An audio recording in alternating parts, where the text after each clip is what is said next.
whatever we're dealing with our hair, scalp, it goes beyond cosmetology and just normal hair care. And I would always suggest that you see a dermatologist.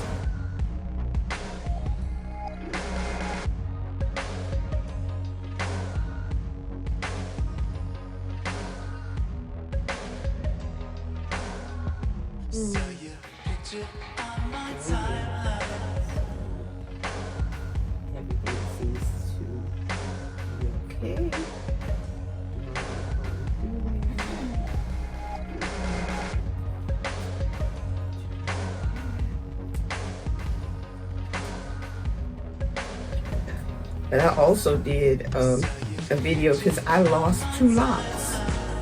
Oh yeah, I watched that. Like, oh. Yeah, but I think they're back in to stay. I did it using my own method. They're still there now. I'm hoping they stay. They just lock in place. I was talking on a previous video, and I have friends, clients that they tell me they have alopecia. And sometimes I just want to know, so how does that happen? One lady said, I always had hair, and then all of a sudden I have alopecia. And I started asking questions. Is there anything that you did in the past that could cause, and I just call it hair loss, cause the hair loss? And sometimes they tell me about, especially the ones that have lost their edges. There's traction alopecia. Okay, that's traction. Their hair so tightly.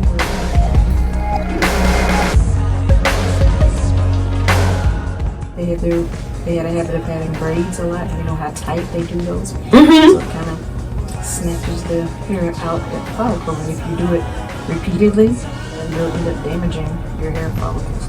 Sometimes it doesn't grow back if it's too damaged.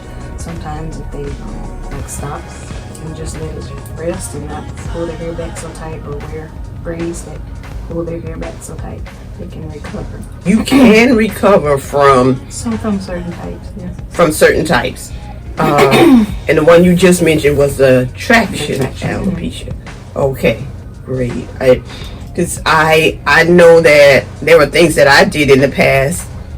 Never wore wigs or anything like this, but the side of my hair in the front, I would always, I'm thinking that I rolled it too tight, especially when I used to use sponge rollers, and I didn't cover the sponge rollers, and sometimes, of course, there was hair in the roller, which means that hair came out. It didn't look like breakage of the hair, so it must have been coming maybe from the roots.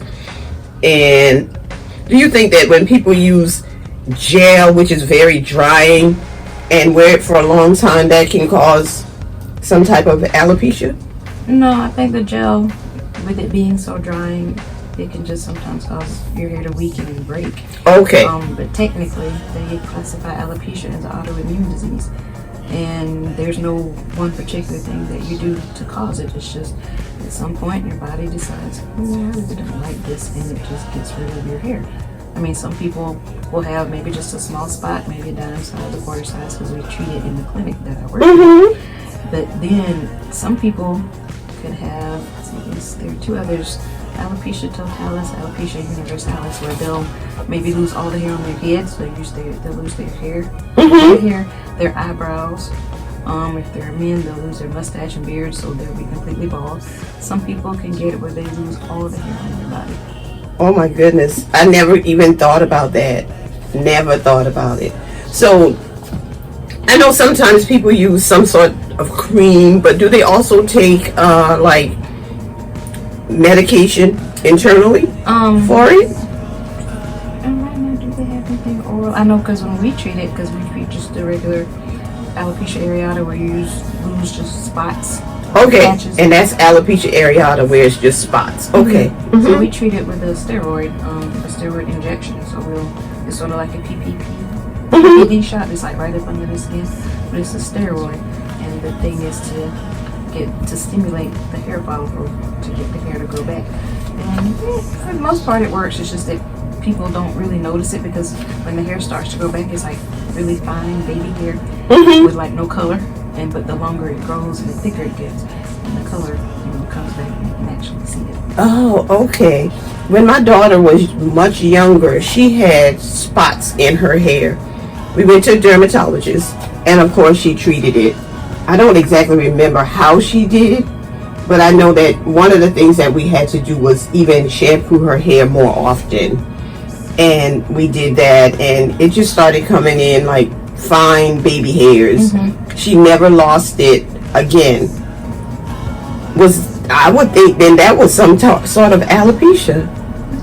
It might have been. I mean, there are varying types, and sometimes it affects people differently. Okay. You know, sometimes they'll give, like it's an oil that has a steroid in it called Dermasmooth to have people use it, especially if they've got like any flaking in the areas as well. Some people do, some people don't. But it's not something that they don't know exactly what causes it. So there's not any one particular trigger. You know, nothing that you ate, not one particular thing that you ate or a product that you use or anything like that. Okay. I mean, not if it's true alopecia. Oh, okay. Sometimes you can, you know, get, like some people get severe dermatitis, you know, real thick dandruff. Yeah, I've seen that. Floats down into their eyebrows and ears, and sometimes if you get it really bad, it could affect, you know, your hair growth. Okay. And do fungus have anything to do with hair loss at all? Because I know sometimes people will say, I use an antifungal cream. There's something, funguses and bacteria on your skin Okay. that could affect your hair if they get a little out of control.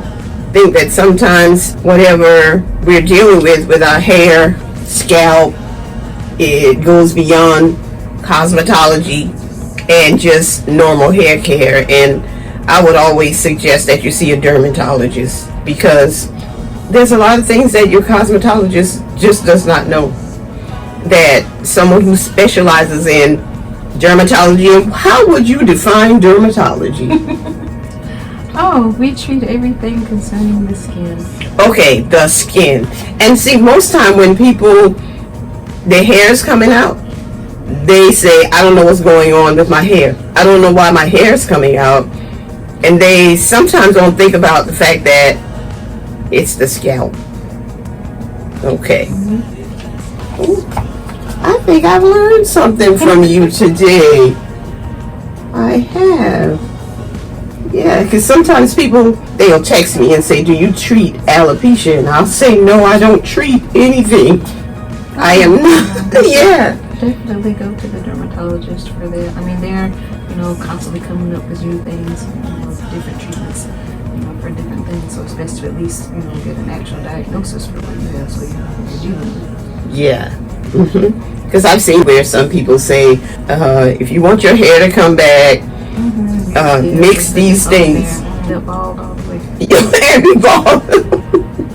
Mix these things, or buy my oil, or, you know, all kinds of things. You know, when I used to wear my hair cut really, really low, I was the visual aid for one of our doctors. Oh, you were. Somebody would come in with, you know, like they have traction alopecia or just follicle damage from years of permanent hair or whatever. So he'd come screaming for me and have me come in the room and say, you see this right here? This is what you're going to have to do.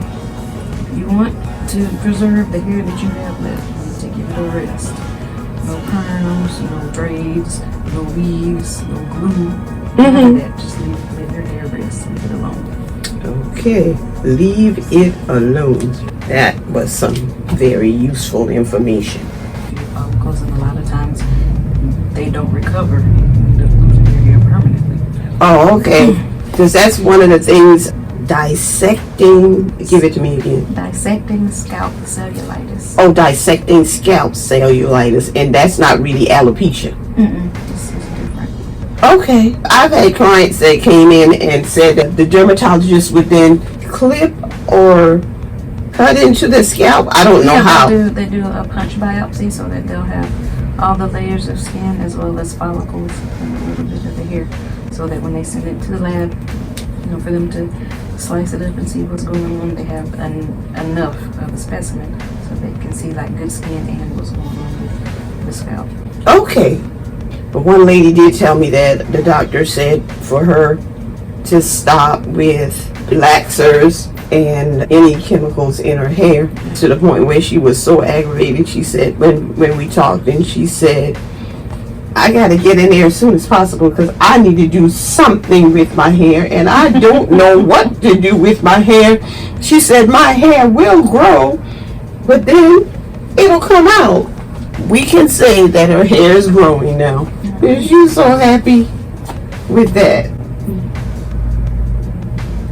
Because a lot of times when they hear no more relaxers, it's like they stop listening after that. Don't want to hear anything else you have to say. I said, well, all you can do is, impart the information. It's up to them to accept it or not.